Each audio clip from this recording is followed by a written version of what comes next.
Tonight, two high-ranking Republicans are calling for yet another investigation now into other intel agencies besides the FBI, which we've talked about for a long time, because they think that will help to get at the origins and the story and the beginning of the Russia probe, pointing to messages from former FBI employee Peter Strzok, Senate Chairman Ron Johnson, and Chuck Grassley, writing, quote, "These texts and emails demonstrate the need to investigate leaks from agencies or entities other than the FBI." So where's this going here? Here now, Senate Homeland Security Committee Chairman Ron Johnson.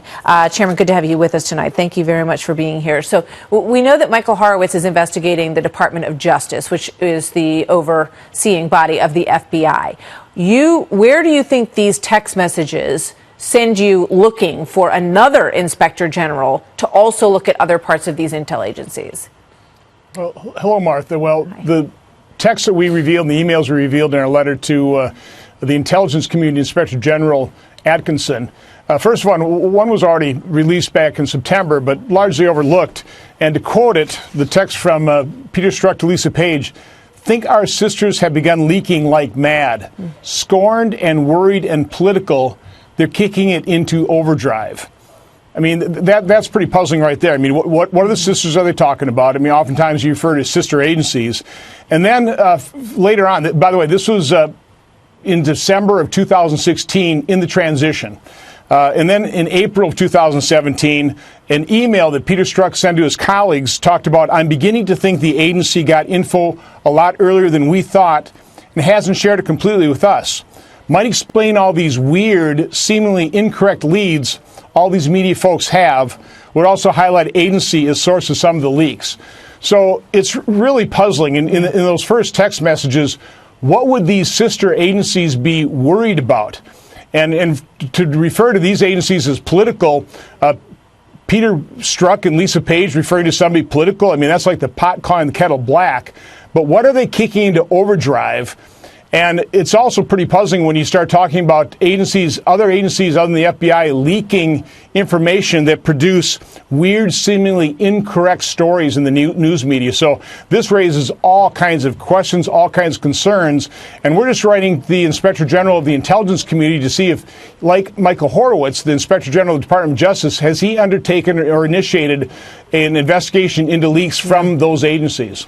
All right. So, in terms of where this might lead, what leaks were coming out around that time that perhaps were coming from these other agencies? What do you suspect, or what do you just want to investigate and look into specifically? Well, in early December, if you take a look at the news stories, that's really the first news stories talking about Russian potential working with the Trump campaign.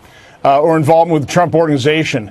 Later on, in terms of the April email about the other agency, the weird, seemingly incorrect stories, you're talking about for the first time, it's being revealed that British intelligence might have been the first ones to tip off FBI agents in terms of possible Trump campaign working with the Russians. Now, again, now that we know that there was no substance at all to those stories, but you have agencies, potentially of the United States government, leaking stories that would fully indicate that might be the case, and really creating this incredible narrative that has really taken about 18 months to get to the bottom of the fact there was no story there. There was no collusion, and yet agencies of the federal government were leaking stories and creating this huge story. Well, I mean, and it also raises intrigue questions about, Peter Strzok and Lisa Page, and, we remember them talking about the insurance policy, and they were so concerned that, that Donald Trump might be elected president. They were concerned about what they could smell at Walmart. They could smell the Trump support at Walmart. Then you've got the other side of the equation where you have, Stefan Halper and people who were, had relationships, intelligence relationships with other American intelligence arms. And it goes back to this question of who started this whole ball rolling and who may have been planted by some of these agencies. Are you going to be able to get to the bottom of that if you get this investigation you want? Well, there are going to be so many people looking into these things now. We have inspector generals. We have Attorney General Barr. We have at least two Senate committees that are going to be looking at this. But the public has a right to know, and people do need to realize it's congressional investigations. Their whole purpose is to make this information public. And I'm always concerned if it's another criminal investigation, if no crimes are revealed, we may never hear about it.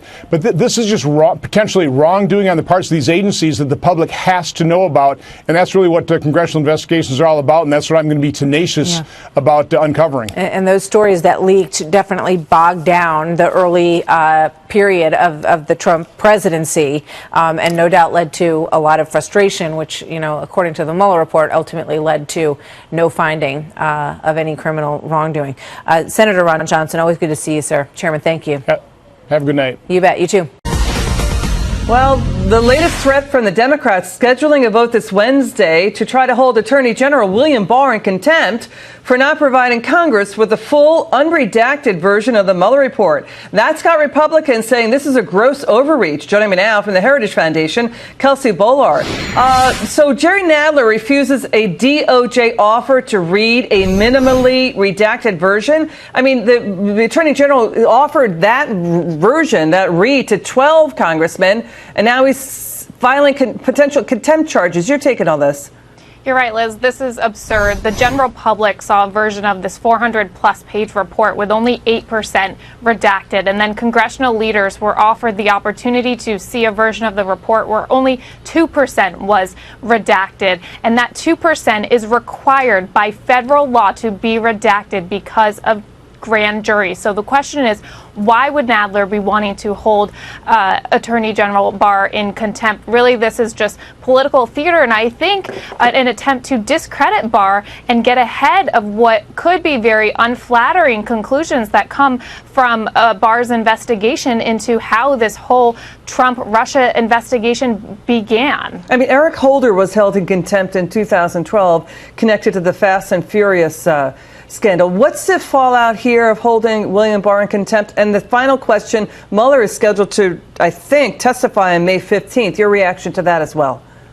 Again, I think this is just going to be political theater, and I don't think it's going to yield positive results for Democrats, because we know a poll in the Hill found that 4 in 10 Democrats are ready to move on from this. We see the 2020 candidates when they're out on the campaign trail. They're not being asked about the Russia investigation because Americans are ready to move on and talk about issues that are actually affecting them, like healthcare, like the economy. So look, this is what Democrats are going to continue doing. It really just shows where their priorities are. Okay, May 15th, by the way, is a tentative date set by the Democrats for Robert Mueller to testify. Kelsey Bollard of the Heritage Foundation, great to see you. Come back soon.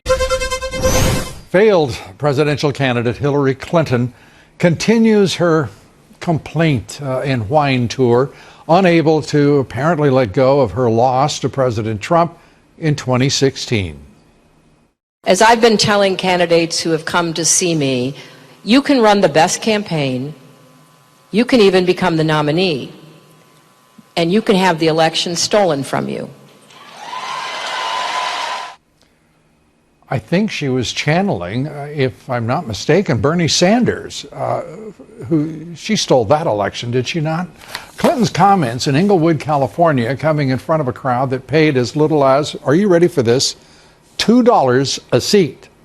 Now, the two folks you sit there, I mean, they're worth over 100 million, maybe 200 million, and they want somebody's $2 to have an evening? I mean, that's astonishing.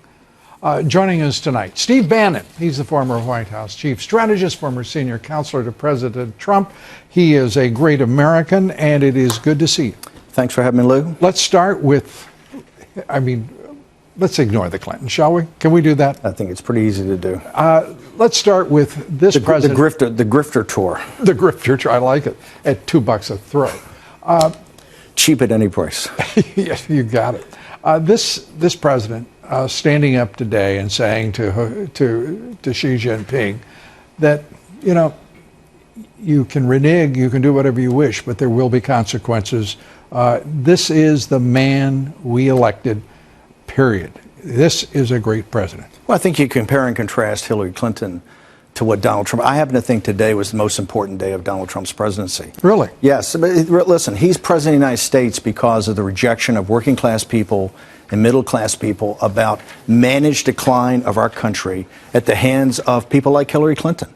The Clinton Global Initiative, the whole Clinton apparatus, these globalists and elitists were very comfortable with the managed decline, particularly vis-a-vis the rise of China.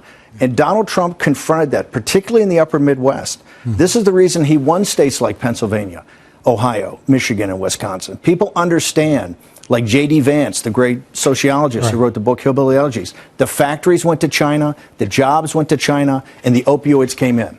And so I think Trump understands that tariffs are more than taxes. They're about self-empowerment of the working class. Today, he said that President Xi and the Chinese apparatus, which continually, whether it's Clinton, Bush, or Obama, the permanent political class, they've tapped along, reneged on every deal they've had. Trump said, I'm not going to do this. You're not going to come back and retrade us. I'm going to hit you with the tariffs. And I think this is a very big week in American economic history. I couldn't agree with you more.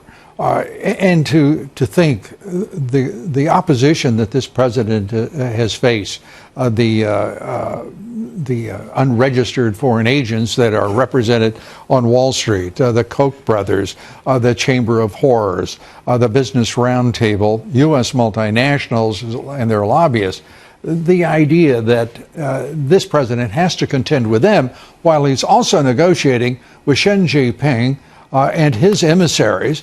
It's stunning that a president has had to face this kind of opposition, this kind of disloyalty, and an active conspiracy to overthrow his presidency. Let's leave aside the nullification project for a second. Let's just talk about China. In China, the resistance he's had from the IR department of the Chinese Communist Party is Wall Street, the investor relations department, the lobbyists of corporate America, and the pressure on President Trump has been relentless. And it's all the fear project, just like in Brexit.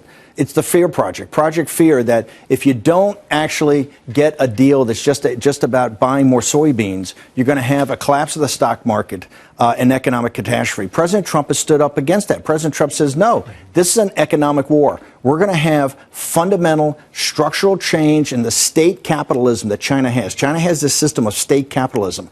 We are going to get changes on forced technology transfers, subsidies to state-owned industries, intellectual property. These are deep issues. And here's the reason this treaty broke down this week. They had the Belt and Road Initiative a week ago. They had 40 companies there, 40 countries. They say, hey, we're doing fine. Do we need the Americans? And all of a sudden, you saw them coming back on what Trump had negotiated to say, we're going to put all this out to the public to see, particularly the Chinese public. Remember, this is not against the Chinese people. President Trump is actually assisting the Chinese people. This is against this radical cadre of the Chinese Communist Party. And I got to tell you, their supporters on Wall Street and their supporters in corporate America should be ashamed of themselves of the pressure they put on the President of the United States. Today, over the weekend, he said no way, and today he hit the bid. There are so many of the elites in this country, the political elites, business elites, who should be ashamed of themselves, because in betraying President Trump, they betrayed their country, and they continue, they persist. And to watch what the Dems are doing on Capitol Hill, the nonsense of even thinking of holding Attorney General William Barr in contempt. This president is under assault still by the deep state, the radical Dems, and of course the unbelievably petty and persistent establishment of both parties. Well, here's the opposition party media, the mainstream media, and what I call the nullification project. I don't call it the deep state. It's in your grill. It's in your face. It's not deep. I mean, they're right there. And I think this project, the Russia thing's a sideshow to a sideshow. The beating heart of the problem we have in the United States is this geostrategic struggle we have with this radical cadre, the Chinese Communist Party, and our position with China in the 21st century. Donald Trump has understood that. You've talked about this for 20 or 30 years. Trump has been a follower of yours. Donald Trump came into this thing with very set ideas. That's why he was able to go up to the upper Midwest, and working class people said, hey, I understand what that guy's saying. And Hillary Clinton never went there and never mentioned it because she's a globalist. You've got this thing reversed. I'm a follower of President Trump's.